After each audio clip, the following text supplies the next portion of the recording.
প্রিয় শিক্ষার্থীরা, আশা করি তোমরা সবাই ভালো আছো, সবাই সুস্থ আছো।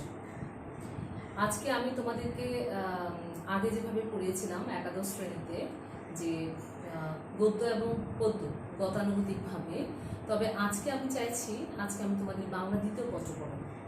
দ্বিতীয় পত্রের মধ্যে তোমরা তো দেখেছো, তোমরা ক্লাস কিন্তু করেছো গুগল ক্লাসে, সেটা হচ্ছে রফিক স্যারের ক্লাস করেছো, তাই না?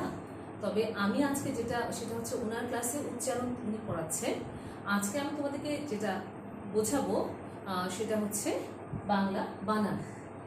এখন বাংলা বানানের আসলে আমাদের উচ্চারণ এবং বানান কিন্তু একটা আরেকটার সাথে সম্পৃক্ততা আছে, কেননা তোমরা যদি উচ্চারণ ভালো করে না পারো তাহলে বানানটাও তোমরা লিখতে পারবে না। তোমাদের শুদ্ধ উচ্চারণ এবং শুদ্ধ উচ্চারণ কিন্তু শুদ্ধ বানানের উপরে নির্ভরশীল। তা এখন দেখো, আমি বাংলা বানান তোমাদের কেন প্রয়োজন, কেননা তোমরা যদি বানান না পারো, হ্যাঁ, যেমন অনেকে, আমি একটু উদাহরণ দিচ্ছি তোমাদেরকে, ধরে নাও মুমূর্ষ, অনেকে বলবে যেহেতু উচ্চারণ মুমূর্ষ, আসলে এটার উচ্চারণ হবে মুমূর্ষু। এখন কেউ যদি বলতে থাকো যে মুমূর্ষু, এটা মুমূর্ষ বলতে থাকো, তাহলে কিন্তু মুমূর্ষু শব্দটা যদি না বলো তাহলে তুমি লেখার সময় মুমূর্ষই লিখে আসবে, তাই না? তো যাই হোক, তোমরা একটু দেখো আমি কি লিখেছি। বাংলা বানানের যে প্রশ্ন, একটা প্রশ্ন আমি তোদেরকে বোঝাচ্ছি, সেই একটি প্রশ্ন হচ্ছে তৎসম শব্দের বানানের 5টি নিয়ম। এখন তৎসম শব্দের বানানের 5টি নিয়মের মধ্যে, এই 5টি নিয়মের মধ্যে 5টা নিয়মের 5 নাম্বার। তোমরা তো আগে অবগত হয়েছো যে তোমাদের বলা হয়েছে যে তোমাদের ব্যাকরণ অংশ 30 নম্বরের মধ্যে রফিক স্যার যেটা পড়াচ্ছেন সেটা হচ্ছে উচ্চারণ, সেটা 5 নম্বরে থাকবে, এবং আমি এখন যেটা পড়াবো সেটা হচ্ছে বাংলা বানান। এখন তার মধ্যে বানানও 5 নাম্বার, তারপরে ওখানে হচ্ছে তোমাদের উচ্চারণ হচ্ছে 5। তাহলে তোমাদের কিন্তু 10-এর মধ্যে পড়া হয়ে যাচ্ছে। 10, তোমরা কিভাবে 10 মানে ওনার 5, আমার এখানে 5, 10। তো এখন দেখো, তৎসম শব্দের বানানের 5টি নিয়ম। প্রশ্ন লেখার ক্ষেত্রে এটা তোমাদের নিজস্ব স্বাধীনতা আছে, 5টি নিয়ম তো লিখতেই হবে, কিন্তু স্বাধীনতার বাইরেও একটা কিছু বলার আছে আমার।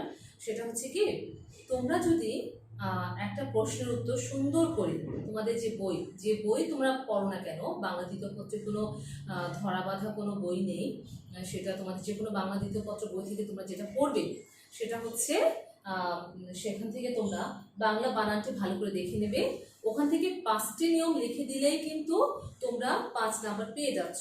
তবে হ্যাঁ, কথা হচ্ছে এটা, আমি যেটা চাই সেটা হচ্ছে কি, একটা প্রশ্ন তো লেখার ক্ষেত্রে একটা সৌন্দর্য আছে, তাই না? এই সৌন্দর্যটা বজায় রাখার জন্য তোমাদেরকে যেটা করতে হবে সেটা হচ্ছে প্রত্যেকটা প্রশ্ন, কারণ এই চ্যাপ্টার থেকে কিন্তু একটাই প্রশ্ন আসবে, তাই না? এর বিকল্প যেটা আসবে সেটা হচ্ছে 8টা শব্দ, তার মধ্যে সঠিক বানান লিখতে হবে 5টি। তাহলে 5-এ 5, আর ওখানে যদি একটা রস্যকার বা দীর্ঘকার বা রস্যই দীর্ঘই বা যে কোনো কিছু ভুল হয়ে যায় তাহলে কিন্তু পুরো নাম্বারটি কাটা। তাহলে এখন দেখো, সেই ক্ষেত্রে প্রশ্ন লেখার ক্ষেত্রে আমি যেটা বলবো, আমার মনে হয় ওটা তো পড়বেই, তবে প্রশ্নটাকে বেশি তোমরা প্রাধান্য দেবে, কেননা দুটোই যদি কমন আসে ওটা লিখতে তো ভালোই, কিন্তু যদি ওটা ওই যেটা শব্দগুলো যেখান থেকে আসে সেটা যদি তোমাদের একটা, যদি ধরে নাও তুমি 4টা পারছো কিন্তু 1টি পারছো না তুমি, কিন্তু তোমার প্রশ্ন কমন এসেছে, সেক্ষেত্রে আমি বলবো প্রশ্নটি বেছে নাও। আচ্ছা, এখন দেখো প্রশ্নের ক্ষেত্রে আমি যেটা বলছি সেটা হচ্ছে কি, যেমন তৎসম শব্দের বানানের 5টা নিয়ম লিখো, তোমাদের আসলো, হ্যাঁ। তো তোমরা কি করবে, তোমাদের যে কোনো বইয়ে যে বইটি তুমি নিয়েছো সেই বইটি থেকে তুমি যেটি প্রথম 2টো লাইন বা 3টা বাক্য তুমি সুন্দর করে সাজাবে। বানানের প্রয়োজনীয়তা কেন, তো এখন বাংলা বানানের প্রয়োজনীয়তা কেন সেটা আলাদা একটা প্রশ্ন চলে আসতে পারে, তখন সেক্ষেত্রে তোমরা বড় ধরনের একটা প্রশ্ন উত্তর বানাবে, তাই তো? কিন্তু এটা লেখার ক্ষেত্রে তোমরা যেটা করবে সেটা হচ্ছে কি, বড় কোনো প্রশ্ন উত্তর নয়, প্রয়োজনীয়তা থেকে বইয়ের যে কোনো ভূমিকা বা প্রয়োজনীয়তা বানান সম্পর্কে যা লেখা আছে সেখান থেকে 2-3টা বাক্য তুমি তোমার পছন্দ মতো তুমি নেবে। নেওয়ার পর এরপরে তুমি লিখতে পারো নিচে তৎসম শব্দের বানানের 5টি নিয়ম দেখানো হলো, উদাহরণ সহ। কিন্তু উদাহরণ সহ লেখা থাকবে না, তোমাদের উদাহরণ দিতেই হবে। এখন আমি যেটা বলবো সেটা হচ্ছে তৎসম মানে কি, তৎসম মানে কি, এটা আমি আগেও বলেছিলাম হয়তো অন্য ইয়েতে ক্লাসে। তৎসম শব্দের অর্থ হচ্ছে তৎসম সংস্কৃত। অনেকে ভুলে সংস্কৃতি বলে ফেলে, হ্যাঁ এটা বলবে না কখনোই। সংস্কৃতি তো একটা আমরা যেটাকে বলি যে আচরণ প্রথা বা কালচার যেটাকে আমরা বলি, এটা হচ্ছে শব্দ, এটা ভাষা, সংস্কৃত। সংস্কৃত। এখন সংস্কৃত শব্দের 5টি বানানের নিয়ম আমি বুঝাচ্ছি তোমাদেরকে, তোমরা একটু মনোযোগ সহকারে দেখো। এখন এটা দেখাতে হলে আমার বোর্ডে কিছু লিখতে হবে, তার আগে আমি তোমাদেরকে একটু বলছি, তোমরা একটু দেখে নাও। যেমন দেখো এখানে আমি লিখেছি, এখানে আমি কিন্তু কোনো নিয়ম লিখিনি, কেমন, এখানে কোনো নিয়ম লিখিনি, কিন্তু আমি যেটা লিখেছি সেটা হচ্ছে দুটো উদাহরণ দিয়েছি বা তিনটা। কিংবদন্তি, চিৎকার, পল্লী। ভালো করে দেখো, তিনটা উদাহরণ দিয়েছি। এখন এই তিনটা উদাহরণ দেওয়ার কারণ হচ্ছে কি, উদাহরণের আগে কিন্তু নিয়মটা লিখতে হবে। নিয়মটা এভাবে লিখবে, দেখো 1 নাম্বার, যেসব তৎসম শব্দে রস্বই দীর্ঘই বা রস্বইকার রস্বইকার দীর্ঘইকার এবং রস্যকার দীর্ঘকার উভয়ই শুদ্ধ, সেসব তৎসম শব্দের ক্ষেত্রে শুধুমাত্র রস্বই এবং রস্বই এবং রস্যকার মানে অর্থাৎ চিহ্নটা হবে, হ্যাঁ চিহ্নটা হবে, রস্বই এবং রস্যকার চিহ্ন হবে। যেমন দেখো আমাদের সময় বা আগে যেটা লেখা হতো সেটা হচ্ছে কিংবদন্তি, এটি সংস্কৃত শব্দ অর্থাৎ তৎসম শব্দ, হ্যাঁ তখন আমরা লিখতাম কিংবদন্তি, শেষেরটা দীর্ঘইকার দিয়ে, কিন্তু সেটা এখন বর্তমানে পাল্টে গেছে। এই কারণে এটি সংস্কৃত শব্দে এটির কোনো অর্থ পরিবর্তন হয় না যদি আমি এটাতে দীর্ঘইকার দিয়ে লিখি। অর্থ পরিবর্তন হয় না যেহেতু এখানে আমার রস্যইকারটা আমরা দেব, এটি একটু মনে রাখবে, হ্যাঁ। আচ্ছা, তারপর দেখো কিংবদন্তি এটা গেল, তারপর চিৎকার, চিৎকার, পল্লী, এগুলো সবগুলোই হবে রস্যইকার দিয়ে, এটা তোমরা খেয়াল করবে। তাহলে আমার 1 নম্বরের আমার হয়ে গেল, 1 নম্বরের নিয়ম আমার হয়ে গেল, ঠিক আছে। এরপরে দেখো 2, ওখানে 2, আচ্ছা 1 নম্বর নিয়ম দিয়ে একটু তোমরা দাঁড়িয়ে দেবে, হ্যাঁ উদাহরণ অবশ্যই দুটো করে দেবে। আমি তোমাদেরকে অনুরোধ করব দুটো উদাহরণ অবশ্যই দিবে, অনেকে একটা করে দাও, যদি মনে না থাকে তাহলে একটাই দাও, সমস্যা নেই। কিন্তু আমার মনে হয় কি একটা প্রশ্ন উত্তর সৌন্দর্য বাড়ানোর জন্য অবশ্যই তোমাদের দুটো উদাহরণ দেওয়া দরকার। এরপরে 2 নাম্বার দেখো, রেফের পর ব্যঞ্জন বর্ণের দ্বিত্ব হবে না। তো এই ক্ষেত্রে তোমরা যেটা করো সেটা হচ্ছে কি, দেখো তোমরা অনেক সময় প্রশ্ন লিখতে গিয়ে বানানটাও ভুল করে ফেলো, হ্যাঁ দ্বিত্ব, দ্বিত্ব হবে না, দেখে নাও দ্বিত্ব, এখানে কিন্তু দ্বিত্ব মানে কি 2 বার, অর্থাৎ 2 বার লেখা থাকবে না। দ্বিত্ব মানে 2 বার, তার দয় বফলা এবং তয় বফলা দুটোতেই বফলা আছে, যেটা কিনা তোমরা অনেকে অনুসরণ করো না বা ভুলে যাও, এটা ভুলে যাবে না, এটা কিছুতেই তোমরা ভুলবে না। দ্বিত্ব বানানটা খুব সুন্দর করে দেখো, দেখো তাহলে আমি বললাম যে এটা আমাদের সময় না কিভাবে লেখা হতো, কর্ম যখন আমরা লিখতাম তখন কিন্তু ক ময় ম রেফ, কিন্তু এখন বর্তমানে সেটি নেই, সেটি তুলে দেওয়া হয়েছে, এটা ভালোই করছে, কারণ আমার ময়ম দিলেও তেমন একটা মানে উচ্চারণটা ওভাবে হচ্ছে না। যাই হোক, কর্ম, মর্ম, কার্য, সূর্য। তা আমার মনে হয় এক্ষেত্রে উচ্চারণের মতো উদাহরণে এতটা জটিলতা নেই, তোমরা এভাবে চারোটাই যদি দিতে পারো তো ভালোই, আর যদি মনে না থাকে ছোট ছোট যেগুলো আছে সেগুলোতে অবশ্যই তোমরা 3টা করে উদাহরণ অবশ্যই দেবে। আচ্ছা, এরপরে তোমরা দেখো দুটো গেল নিয়ম, এখন আসো তোমরা গতে, গ মানে হচ্ছে কি 3 নম্বর নিয়মে চলে আসো। এখানে বলা হচ্ছে যে সন্ধির ক্ষেত্রে, সন্ধির ক্ষেত্রে ক খ গ ঘ পরে থাকলে পূর্বপদের অন্তঃস্থিত ময় স্থানে অনুস্বার হবে। এখন আমি তোমাদের সুবিধার জন্য যেটা করতে হবে আমাকে সেটা হচ্ছে, এটা আমি একটু মুছে ফেলছি যেহেতু তোমরা এটা ইয়ে করে ফেলেছো, দেখে ফেলেছো।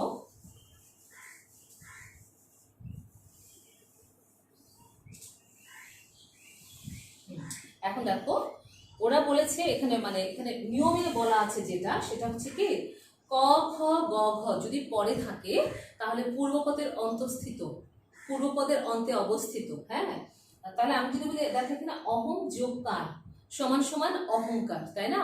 তাহলে এখন দেখো আমি এটা দিয়েছি এই কারণে তোমরা কিন্তু এখানে সমান সমান দিয়ে অহংকার লিখে ফেলবা, কেমন তোমরা তো লিখে ফেলবা। তা আমি দেখো অহং যোগ কার, অহং যোগ কার সমান সমান অহংকার।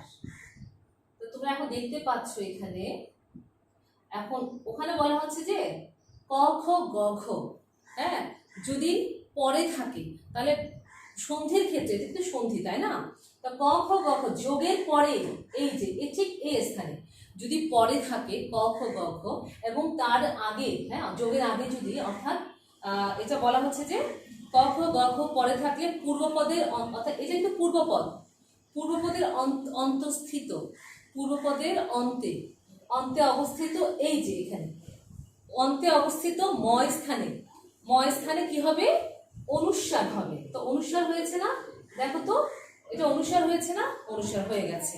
তাহলে এখন বুঝতেই পারছো এখানে ক খ গ ঘ থাকতে হবে, এখানে থাকতে হবে ম, তাহলে সেটা এই ময়ের স্থানে কি হয়ে যাবে, অনুস্বার। এই যে প্রমাণিত হয়ে গেল, এটা প্রমাণিত। এখন দেখো সঙ্গীত, সমযোগ গীত, তাহলে এখন সমযোগ গীত, দুঃখিত আমি এখানে হসন্ত দিইনি, হসন্ত হবে। এখন সমযোগ গীত সমান সমান সঙ্গীত, তাহলে বুঝতেই পারছো এখানে গ আছে এবং এখানে ম আছে, এই জায়গায় অনুস্বার হবে। তো অনুস্বার শব্দের উচ্চারণটা কিন্তু অনেকেই তোমরা ভুল করো।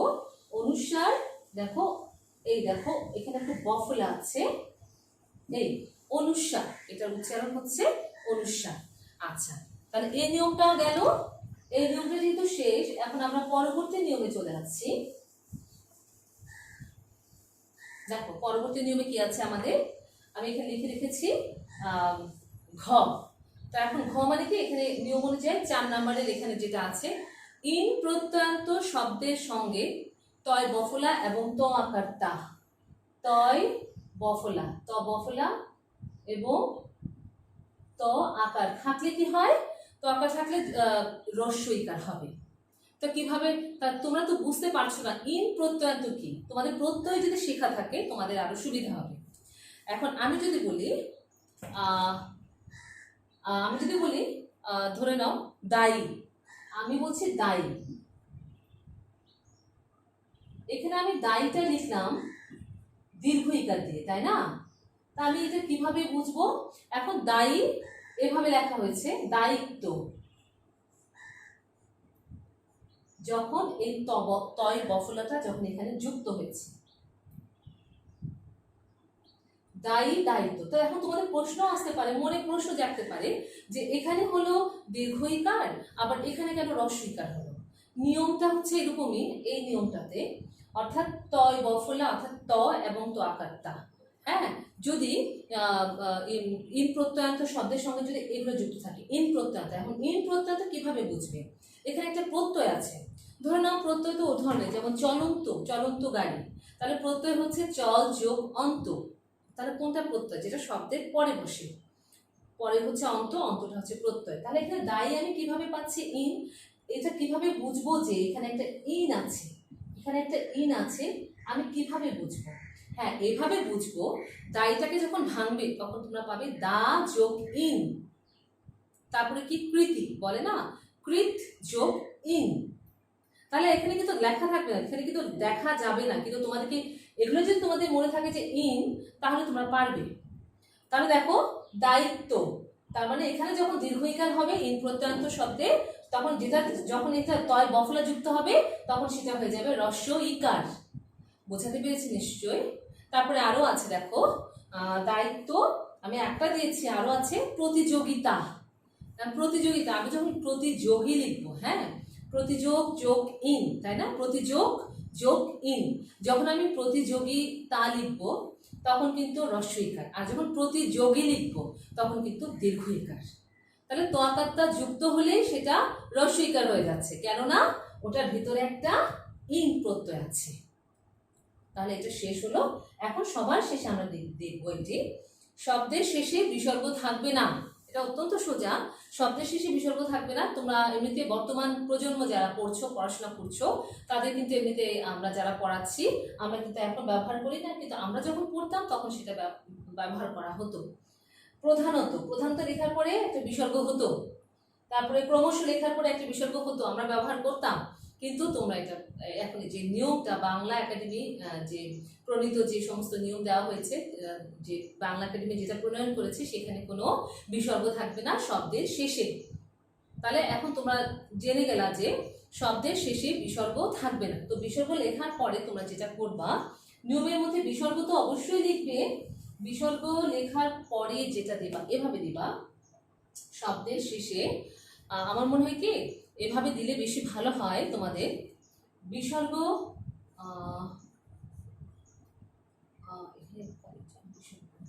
দেখো, এই যে বিসর্গ লেখার পর এভাবে করে চিহ্নটা দেবে, শব্দের শেষে বিসর্গ থাকবে না। তাহলে দেখে নাও, এখানে তোমাদের 5টি হয়ে গেল। তাহলে আমি আবারও মনে করিয়ে দিতে চাই সেটি হচ্ছে, যেটা মনে করিয়ে দিচ্ছি সেটা হচ্ছে তোমরা অবশ্যই, আমি চাই তোমরা একটা প্রশ্ন শুরু করার পূর্বে ছোট্ট করে একটু ভূমিকা দেবে। ভূমিকা অর্থাৎ বাংলা বানান কেন দরকার আমাদের, তারপরে তুমি তোমার প্রশ্ন অনুযায়ী উত্তরটা লিখো। তুমি ভূমিকাটা বেশি বড় করার দরকার নেই। ভূমিকাটা লিখবে প্রশ্নের সৌন্দর্য বর্ধনের জন্য। অর্থাৎ ভূমিকা হচ্ছে কি, ধরে নাও 2 বাক্যে তুমি শেষ করো, তাতেও সমস্যা নাই, 3 বাক্যে, তবে তার চাইতে বেশি বড় হওয়ার দরকার নেই। তো আশা করি তোমরা বুঝেছো এবং তোমাদের মনে থাকবে এই পড়াটি। তোমরা এটা বাসায় চর্চা করবে এবং তোমরা অবশ্যই পড়বে। আজকে এটুকুই। পরবর্তীবারে আবার দেখা হবে। পরবর্তীবারে হয়তো বা আমি আরেকটা উচ্চারণ বানানের আরেকটা নিয়ম নিয়ে আমি হাজির হব। সবাইকে অসংখ্য ধন্যবাদ। তোমরা সবাই ভালো থেকো, সুস্থ থেকো।